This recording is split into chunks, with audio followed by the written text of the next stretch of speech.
하나님을 믿는가, 하나님을 이용하는가 라는 제목으로 짧은 시간 은혜를 나누겠습니다. 오늘 지난 시간에 우리는 예루살렘 교회가 핍박을 받아서 흩어진 모습을 살펴보았습니다. 하나님은 그 흩어짐을 사용하셔서 사마리아에 복음을 전하셨다라고 말씀을 드렸죠. 사람은 핍박이라고 생각했습니다. 하지만 하나님은 선교라고 부르셨습니다. 하나님께서 세상에 씨앗을 뿌리듯 성도들을 세상 속으로 보내신 거예요. 하나님은 이 악한 원수들의 계획마저도 자신의 나라를 세우시는 도구로 사용하셨던 것이죠. 사탄은 교회를 무너뜨리려 했지만 하나님은 그 일을 이용해서 교회를 더 확장하셨습니다. 이것이 하나님의 섭리인 것입니다. 우연은 없습니다. 핍박마저도 하나님의 허락과 계획 아래에 있는 거예요. 그리고 성경은 빌립이 사마리아 성에 내려가서 그리스도를 전파했다라고 기록을 하고 있었죠. 왜 하나님이 사마리아를 선택하셨을까요? 유대인들이 가장 싫어하는 지역인데 말이죠. 지난 시간에 말씀드렸듯이 사마리아는 혼합주의의 대명사입니다. 하나님도 섬기고 우상 숭배도 자행하는 그러한 지역이 사마리아였습니다. 여호와도 섬기고 자기에게 풍요를 보장해주는 우상도 섬겼습니다. 참 하나님을 믿으면서 우상을 해결하지 못한 것이죠. 그래서 유대 사람들은 이 사마리아인들을 인정하지 않았어요. 순수한 하나님의 백성으로 받아들이지 않았습니다. 민족적으로도 원수였고 종교적으로도 원수였어요. 그래서 예수님 당시에도 유대인들은 사마리아를 일부러 통과하지 않고 여기를 통과하면 정말 짧은 지름길인데 삥 둘러서 길을 다녔습니다. 그런데 하나님은 그들을 가장 먼저 찾아가셨어요. 사람들은 그들과 식사하는 것조차도 꺼리지 않았는데 하나님은 그들을 가장 먼저 찾아가신 겁니다. 이게 놀라운 은혜인 것이죠. 사람들은 선을 긋습니다. 그러나 하나님은 사람들이 꺼리는 그곳에 십자가를 세우기를 원하셨던 거예요. 그래서 교회가 핍박을 받아 흩어지자마자 하나님이 제일 먼저 보내신 것이 어디였습니까? 사마리아였던 것이죠. 사람은 원수를 만들지만 하나님은 그 원수를 복음을 통하여 형제로 만드신다라는 거예요. 이거를 바울이 어떻게 아름답게 표현했냐면 원수된 것을 십자가로 허무셨다라고 표현을 하셨습니다. 복음은요, 죄인과 하나님의 관계를 화목하게 하는 것뿐만 아니라 죄인과 죄인도 하나 되게 하는 놀라운 능력을 가지고 있습니다. 따라서 여기서 우리가 정립해야 될 교회론이 있어요. 교회는 같은 취미를 가지는 사람들이 모이는 곳이 아닙니다.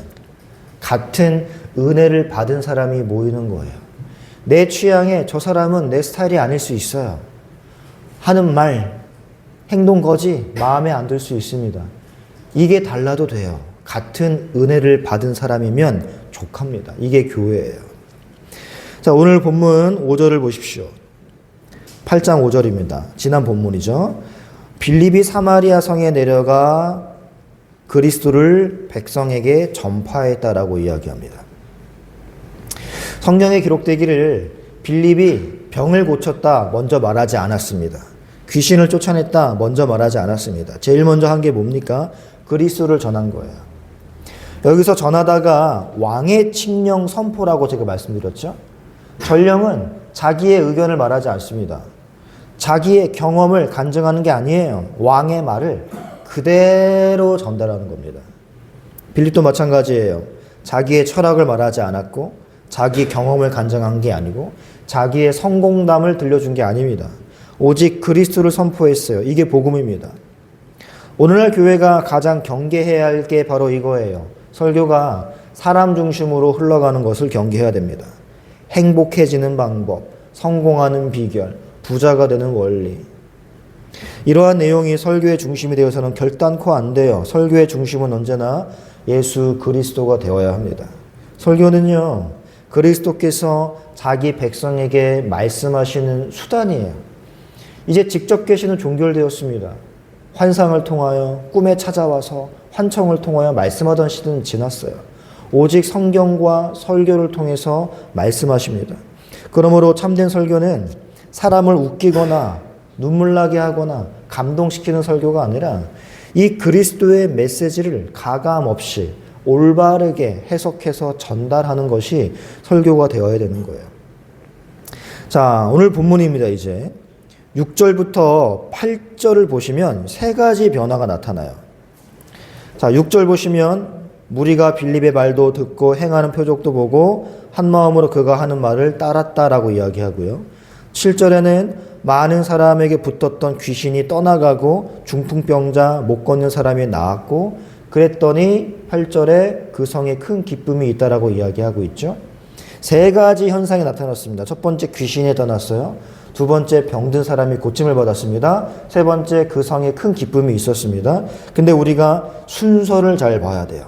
이 세 가지 변화가 있기 전에 제일 먼저 무엇이 있었냐라는 걸 봐야 됩니다. 귀신이 떠나가고 병이 낫고 큰 기쁨이 있기 전에 무엇이 가장 먼저 선행되었는가? 6절 보세요. 그들은 가장 먼저 빌립의 말을 들었습니다. 이게 제일 먼저 나오고 그 다음에 세 가지 변화가 있었던 거예요. 말씀이 먼저예요, 여러분. 그리고 나서 능력이든 현상이든 뭐가 뒤따라야 되는 것입니다. 오늘날 이게 뒤바뀐 시대죠. 능력을 먼저 찾고 기적을 먼저 찾고 체험을 먼저 찾습니다. 그러나 성경은 언제나 말씀이 먼저이고 기적은, 체험은 그 말씀에 뒤따르는 부수적인 것이 되어야 되는 거예요. 따라서 기적이나 체험은 복음의 주인이 아니라 복음의 부속물입니다. 표지판이에요. 표지판만 바라보고 목적지에 가지 않는 사람은 없습니다. 기적은 예수님을 향해 가리키는 손가락이에요. 기적 그 자체가 목적이 아니라는 것이죠. 그리고 8절도 보세요.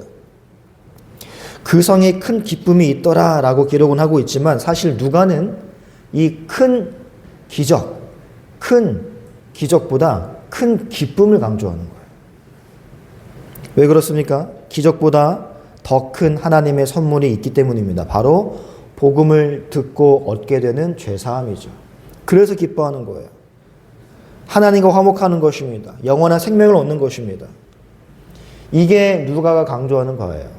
사랑하는 성도 여러분, 사실 기적적으로 병이 나아도 언젠가는 죽습니다. 부자가 되어도 언젠가는 죽기 마련이에요. 세상 성공도 영원하지 않습니다. 어떤 목사님의 강해집을 보다가 굉장히 유머스러운 표현을 본 적이 있습니다. 세상에 안 죽는 사람은 없다. 안 죽는 사람이 있는가? 그가 있다면 나에게 데려오라. 내가 죽이겠다. 라고 말씀하시더라고요. 여러분, 병이 나아도 언젠간 죽게 됩니다. 부자가 되어도 언젠간 죽게 돼요. 세상적인 것 영원하지 않습니다. 그러네 여러분, 예수를 믿는 자는 영원한 생명이 보장된다는 거예요. 그래서 복음은요, 일시적인 만족, 일시적인 행복이 아니라 이 영원한 기쁨을 우리에게 약속하는 거거든요. 그런데요, 여러분, 이렇게 우리가 영원한 기쁨을 약속하는 복음을 받아들이는 그 위치에서 누가가 어떤 사람을 오늘 소개하냐면 시몬을 소개합니다. 시몬. 오늘 이 시몬에게 우리가 집중해 보려고 해요. 누가는 왜 시몬을 소개할까요? 복음이 들어오기 전 이 사마리아의 영적 상태가 어떠했는지를 시몬이 대변하고 있기 때문이에요. 오늘 9절 함께 읽어보겠습니다. 8장 9절. 그 성에 시작. 그 성에 시몬이라 하는 사람이 전부터 있어 마술을 행하여 사마리아 백성을 놀라게 하며 자칭 큰 자라 하니. 자, 시몬은 마술을 행하는 자다라고 이야기했는데 매지션을 말하는 게 아니에요. 여기서 말하는 마술은 무대에서 공연하는 그러한 눈속임 매직을 말하는 게 아닙니다. 손기술이나 착시 마술을 말하는 게 아니에요. 당시에는요, 마술하면 점술, 주술, 신적, 귀신의 힘을 빌린 행위, 사람들을 영적으로 미혹하는 행위를 의미했습니다. 그게 마술이에요.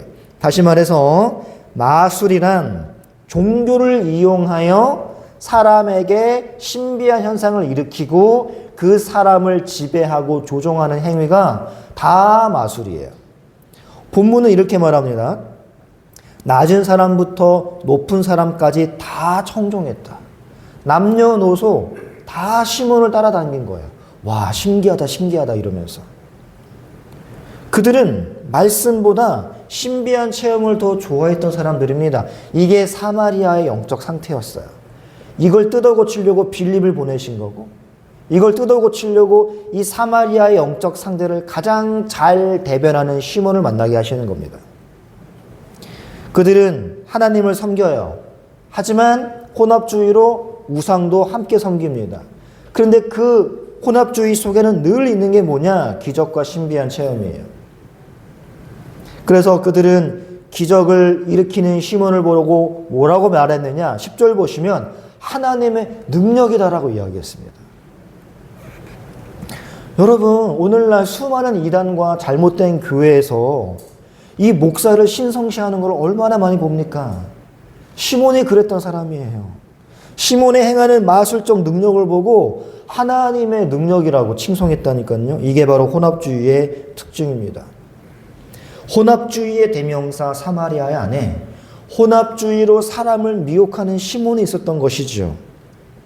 하나님은 바로 이러한 잘못된 신앙을 무너뜨리기 위해서 빌립을 사마리아로 보내셨던 것입니다.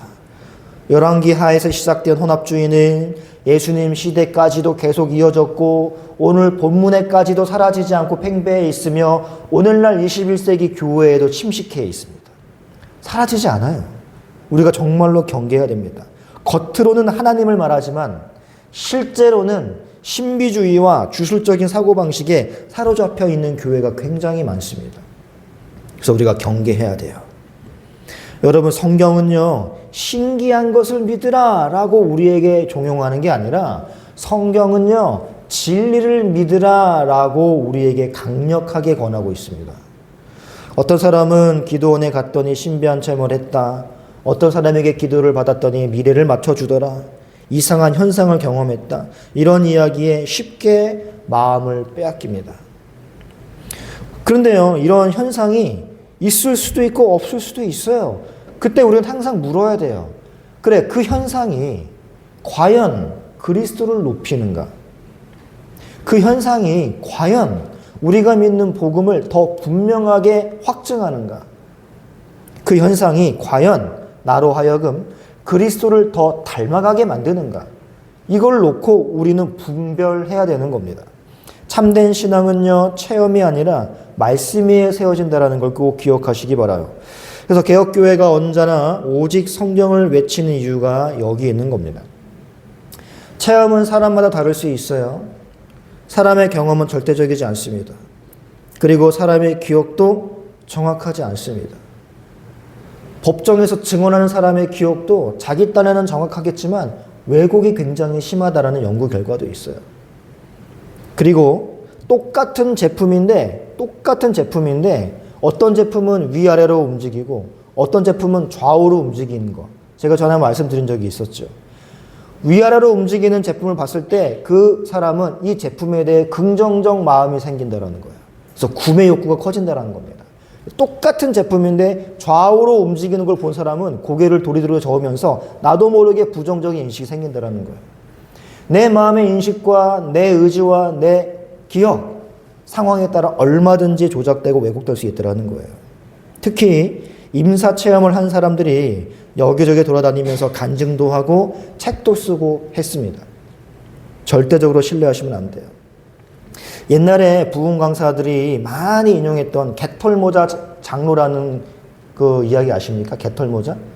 교회가 굉장히 추웠어요. 근데 재정이 열악합니다. 그래서 교회에서 당회를 통하여 난로를 놓읍시다. 보일러를 깝시다 했는데 이 장로가 극구 반대했대요. 교회도 어려운데 무슨 난방시설이냐? 그렇게 반대해 놓고 다른 성도들은 다 추운 바닥에서 예배드리는데 자기 혼자 개털로 방송 만들어가지고 깔고 했던 이야기. 모르시는군요. 제가 해드릴게요. 근데 그 장로님이 죽어서 천국을 가셨답니다. 천국을 갔는데 면류관이 있는데 맞는 걸 써보랬대요, 예수님이. 그래서 저 면류관을 써보니까 너무 작아서 안 들어가고 저 면류관을 써보니까 너무 커서 어깨까지 내려오더래요. 그래서 면류관이 내게 어떤 건가 찾다가 저 구석에 개털로 만든 모자가 있다는 겁니다. 그걸 쓰니까 딱 맞대요. 그리고 깨어났다는 거예요. 자기가 제일 회개했다. 이게 지어낸 이야기인지 아니면은 진짜 있었던 이야기인지 모르겠지만, 이런 여러분 기독교인이 임사체험을 하면 왜 하나님과 대화한 체험을 하고 천국을 오가며, 왜 불교인이 임사체험을 하면 염라대왕과 대화한 체험을 간증할까요? 여러분, 이 질문은요, 종교심리학, 신경과학, 신학계에서 오랫동안 논의되어 온 주제입니다. 현재까지 연구들은 이 임사체험이 실제 사후세계를 직접 증명하는 거라고 절대 받아들이지 않아요. 오히려 그 당사자의 체험의 내용이 개인의 그동안 살아온 역사와 문화와 종교에 너무나도 크게 영향을 받는다라는 것만 관찰되고 있어요. 문화와 종교의 체험이 이 사람의 임사체험에 자기도 모르게 해석을 가해서 인식이 된다는 것이죠.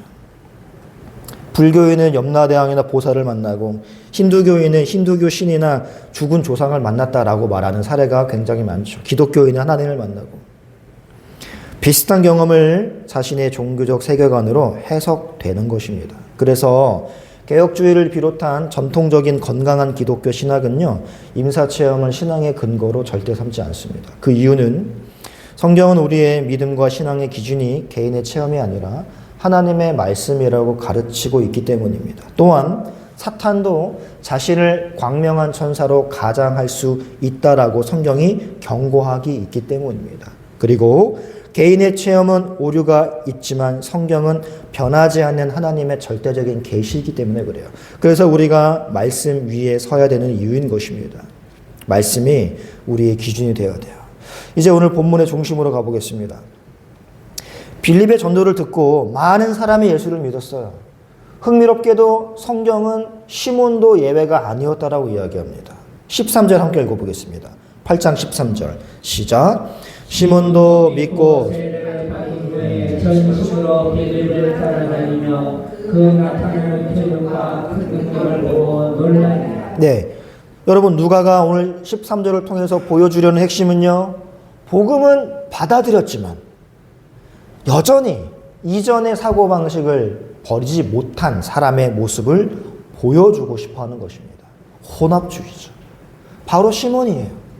복음을 안 받아들인 게 아니에요. 복음을 받아들였습니다. 심지어 세례까지 받았네요. 교회가 빌립을 받아들였어요. 멤버가 되었습니다. 그 빌립을 추종했습니다. 겉으로 보면 성도와 다를 게 없어요.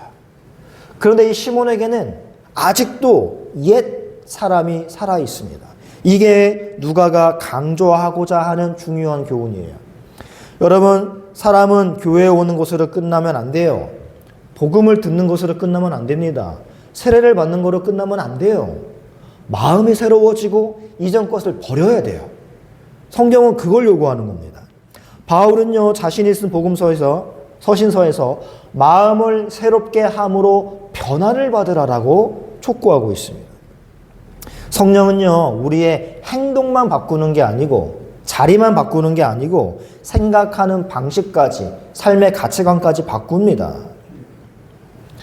그리고 이제 14절부터 보시면 베드로와 요한이 사마리아로 오죠. 왜 왔을까요? 예루살렘에 임하셨던 바로 그 성령께서 사마리아에도 동일하게 임했다라는 사실을 직접 눈으로 확인하러 온 겁니다. 성령이 임했다면 뭔가 표징이 있기 때문이에요. 사람이 바뀌기 때문입니다. 이걸 확인하러 온 거예요. 이건요, 유대인 교회와 사마리아 교회가 이제 개별적인 두 개의 교회가 아니라 하나의 교회가 되었다는 사실을 하나님께서 공식적으로 선언하시는 사건인 것입니다. 따라서 복음은 민족의 장벽을 허물고 성령께서는 하나의 교회를 세우십니다. 그런데 여러분, 이렇게 하나의 교회가 되어가는 이 과정 가운데 충격적인 장면이 이어집니다. 18절 보세요. 시몬이 사도들의 안수로 성령 받는 것을 보고 뭘 드려요? 돈을 드려요. 돈을 꺼냅니다. 그리고 말합니다. 이 권능을 내게도 주십시오라고 말이죠. 왜 이런 말을 했을까요? 시몬은요, 세례도 받고 교인이 되었는데 여전히 마술사의 사고방식으로 하나님을 이해하고 있었기 때문이에요. 예전에는 돈을 받고 신비한 능력을 보여주었던 사람이었습니다. 그러니 지금도 이 놀라운 성령의 역사 역시 돈을 주면 얻을 수 있을 거야 라고 생각한 겁니다. 성령을 인격체로 생각한 게 아니라 돈을 주고 살 수 있는 능력으로 치부한 것이죠. 베드로는 그래서 이렇게 대답합니다. 네가 하나님의 선물을 돈 주고 살 줄로 생각했구나 라고 말이죠. 성령은 하나님의 선물이에요. 우리가 요구할 수도, 우리가 오라가라 할 수도 그럴 수 있는 분이 아닙니다. 하나님이 주권적으로 믿는 자에게 주시는 선물이에요. 돈으로 사는 게 아니에요. 공로로 얻는 게 아닙니다. 거저 베푸시는 은혜예요. 처음부터 끝까지 은혜인 것입니다. 그래서 베드로가 어떻게 책망합니까? 20절 보세요. 네가 은과 함께 망할지어다 라고 책망합니다. 시몬은 성령을 인격적인 하나님으로 본 게 아니에요. 능력으로 보았습니다. 마치 무당이 부적을 써주면 어떤 신비한 효험이 있는 것처럼 돈 주고 살 수 있는 걸로 생각한 거예요. 하나님의 은혜를 자기가 소유할 수 있는 기술로 치부한 거예요. 그래서 베드로는 그의 사고방식 자체를 저주하는 겁니다. 오늘날 우리도 같은 실수할 수 있어요. 시몬처럼 우리가 뭐 성령을 돈 주고 산다든가 그런 일은 없겠지만 이런 생각하지 않습니까? 이 기도만 하면 복을 받을 것이다. 이 헌금을 하면 응답이 있을 것이다. 1,000번제가 채워지면 내 소원이 이루어질 것이다. 이 방법대로 하면 하나님이 역사하실 것이다 라는 사고방식이 여전히 살아 있습니다. 근데 여러분, 하나님은요, 우리가 생각하는 이러한 공식처럼 움직이시는 분이 절대 아니에요. 솔로몬이 1,000번째 했더니 하나님의 꿈에 나타나서 뭐 계시를 주시고 그러니 나도 1,000번째 끝나면 뭐가 있겠지 생각하시면 안 된단 말입니다. 하나님은 우리의 조종을 받는 분이 아니세요. 하나님은 절대 주권자이십니다. 우리가 하나님의 뜻에 순종하는 사람이 되어야지 우리가 하나님의 능력을 조종하는 사람이 되어서는 안 돼요. 이게 바로 시몬이 저지른 죄랑 똑같은 죄라 그 말입니다. 시몬의 죄는 하나님을 경배의 대상이 아니라 이용의 대상으로 생각한 거예요. 오늘 우리도 신앙생활을 하면서 혹시 하나님을 사랑하기보다 하나님을 예배하기보다 하나님의 능력이라든지 하나님의 축복만을 원하는 건 아닌지 돌아봐야 돼요. 하나님께서는요, 우리에게 선물을 주시고 능력을 주시고 은혜를 주시기 전에 가장 먼저 뭘 주고 싶어 하시느냐? 하나님 자신을 주고 싶어 하십니다. 우리가 하나님 자신을 받아야 은혜든 능력이든 뭐든 부산물로 누릴 수 있는 거예요. 사랑하는 성도 여러분, 참된 복음은요, 우리의 마음을 바꿉니다. 여전히 우리 마음속에 이전의 사고방식과 섞여서 혼합주로 살아가고 있다면 내가 참으로 복음을 깨달은 자가 맞는지 돌아봐야 돼요. 참된 복음은요, 아울러 무속적인 사고도 버리게 합니다. 성공만 찾던 신앙을 버리게 합니다. 기적만 찾던 신앙을 버리게 합니다. 그리고 오직 예수만이 우리의 구원과 우리의 유일한 소망이심을 믿게 되는 거예요. 따라서 우리 교회는요, 기적보다는 말씀을, 체험보다는 진리를, 감정보다는 복음을, 사람보다는 그리스도를 높이는 교회가 되어야 할 줄로 믿습니다. 그렇게 될 때 하나님께서는 오늘도 우리 가운데 참된 기쁨을 주시고 세상에 줄 수 없는 평강을 우리 모두에게 허락하실 거예요. 사랑하는 성도 여러분, 오늘 본문은 2000년 전 사마리아에 있었던 이야기로 끝나지 않습니다. 성령께서는 본문을 통하여서 모든 시대의 모든 교회에게 질문을 하시는 거예요. 오늘날 교회는 과연 무엇을 믿고 있는가? 예수를 믿고 있는가? 아니면 종교를 따르고 있는가를 말이죠. 사람은 여러분, 교회에 다니면서도 얼마든지 종교인으로 살 수 있습니다. 종교심과 믿음은 달라요. 우리는 종교심이 깊으면 신앙도 좋다라고 생각하기 쉽습니다. 하지만 그렇지 않아요. 여러분, 예수님이 가장 많이 책망하신 사람들이 누구예요? 종교인들이에요. 세리나 창기가 아니었습니다. 종교인들입니다. 그 누구보다도 종교심이 강한 바리새인들. 금식도 하고 11조를 드리고 기도하고 성경을 달달 외웠던 사람들입니다. 그 누구보다 종교심이 강한 사람이에요. 근데 예수님이 뭐라고 말씀하셨어요? 입술로는 나를 공경하되 마음은 내게서 멀다라고 말씀하셨습니다. 왜 그렇습니까? 종교심은 하나님보다 자기를 높이기 때문이에요. 하나님보다 자기를 높이는 건 신앙인이 아니에요. 종교심입니다. 오늘 시몬도 보세요. 8장 9절에 끝에 보시면 사마리아 백성을 놀라게 하며 자칭 큰 자라 하니. 자칭 큰 자라 하니. 누가 높아진 거예요? 이 시몬의 능력을 보고 하나님이 높아졌습니까? 아니에요. 시몬이 높아졌어요. 신앙이 아닙니다. 믿음은 그리스도를 높입니다. 하지만 종교심은 자신을 높여요. 따라서 어떤 교회가 신앙이 깊은 교회인가, 어떤 교회가 종교심으로 그득그득한 교회인가, 그리스도가 높아지느냐, 강단에 있는 목사가 높아지느냐 보시면 됩니다. 잘못된 교회나 이단들을 보세요. 그들의 설교를 듣고 교인들이 그리스도를 높입니까? 목사를 높입니까? 여러분, 믿음은 하나님을 바라보지만 종교심은 사람의 공로를 바라보게 되어 있어요. 믿음은 은혜를 붙잡지만 종교심은 행위를 붙잡습니다. 믿음은 그리스도를 자랑하지만 종교심은 사람을 자랑하게 돼요. 시몬도 예수를 믿었어요. 세례받았습니다. 그러나 그의 마음속에 있던 과거의 종교심에서 비롯되는 능력을 소유하려는 욕심은 아직 남아있어요. 그래서 그는 하나님을 사랑한 게 아니라 하나님의 능력에 갖고 싶었던 거에 불과한 사람이 시몬이었던 것입니다. 사람은 하나님 사랑하지 않고도 종교 생활할 수 있어요. 하나님 사랑하지 않고 예배 드릴 수 있습니다. 하나님 사랑하지 않고 땀 흘리며 봉사하고 하나님 사랑하지 않고 헌금 얼마든지 드릴 수 있어요. 그러나 여러분, 하나님보다 자신의 성공, 자신의 체면, 자신의 유익을 더 사랑하는 그 모습은 결단코 하나님께 인정받을 수 있는 신앙이 될 수 없다는 걸 기억하십시오. 내 안에 그러한 모습이 있다면 여전히 복음을 받아들이지 못한 사람이에요. 그래서 개혁교회는 항상 외쳤습니다. 개혁된 교회는 끊임없이 개혁되어야 된다. 만족하면 안 돼요. 성경보다 시대를 따르시면 안 되고 끊임없는 말씀 앞에서 자신을 점검해야 됩니다. 오늘 우리 본문 안에서 두 사람을 만났어요. 하나는 빌립이고 하나는 시몬입니다. 빌립은 복음을 전했고 시몬은 능력을 얻으려 했습니다. 빌립은 그리스도를 높였고 시몬은 자신을 높이려 했습니다. 빌립은 하나님의 영광을 추구했고 시몬은 자기 명성을 계속 추구했습니다. 둘 다 종교적인 일을 했어요. 그러나 그 중심은 완전 달랐습니다.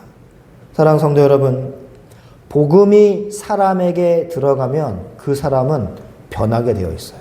마음이 변하고 인생의 목적이 달라지게 되어 있습니다. 따라서 오늘 본문의 시몬은 복음을 만난 사람이 결단코 아니에요. 그가 구원 받았는가 못 받았는가는 알 수 없습니다. 오늘 누가가 보여주려 했던 것은 이 시몬으로 대표되는 혼합주의에 대한 경계, 그것이 우리가 집중해야 될 부분이에요. 예전에는 내가 어떻게 성공할까를 생각했다면 복음으로 변화된 사람은 이제 어떻게 하면 내가 하나님께 영광을 돌며 살아갈까? 바뀝니다. 예전에는 사람들이 나를 어떻게 평가할까를 생각했다면 참으로 복음을 만나 마음이 새로워진 자는 하나님이 나를 어떻게 평가할까가 그의 인생의 가장 큰 고민이 되어 되는 것이죠. 이것이 성령이 이루시는 변화인 것입니다. 성도 여러분, 사도행전 8장은요, 교회가 사마리아까지 확장된 이야기인 동시에 교회가 무엇을 붙들어야 하는지를 가르쳐주는 장이 되겠습니다. 교회는 화려한 능력으로, 많은 사람으로, 큰 건물로 세워지는 게 아니에요. 오직 복음 위에 세워집니다. 그래서 교회를 판단하는 기준으로 두 가지가 굉장히 중요해요. 말씀의 올바른 선포, 성례의 정당한 시행, 이게 있어야 참된 교회라는 지표가 되는 것입니다. 왜냐하면 교회의 생명은 어떠한 외적 능력, 화려한 프로그램이 아니라 복음 그 자체이기 때문이에요. 선포되는 말씀과 눈에 보이는 복음, 이게 말씀과 성령인 것입니다.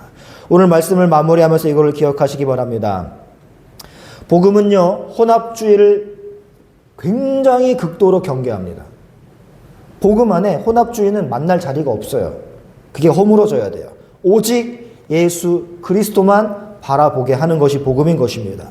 사마리아는 우상과 하나님을 함께 섬기는 땅이었죠. 그러나 복음이 들어오자 그 성에는 큰 기쁨이 임했습니다. 오늘 우리도 세상의 가치관과 복음을 섞어서는 절대 안 돼요. 오직 그리스도만이 우리의 구원이요, 오직 그리스도만이 우리의 소망이 되어야 되지, 그리스도로 말미암는 어떠한 콩고물이 우리의 소망이 되어서는 안 된다라는 걸 기억하시기 바랍니다.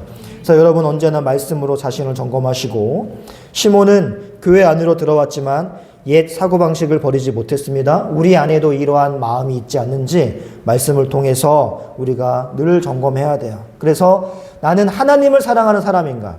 아니면 하나님의 복만 원하는 사람인가?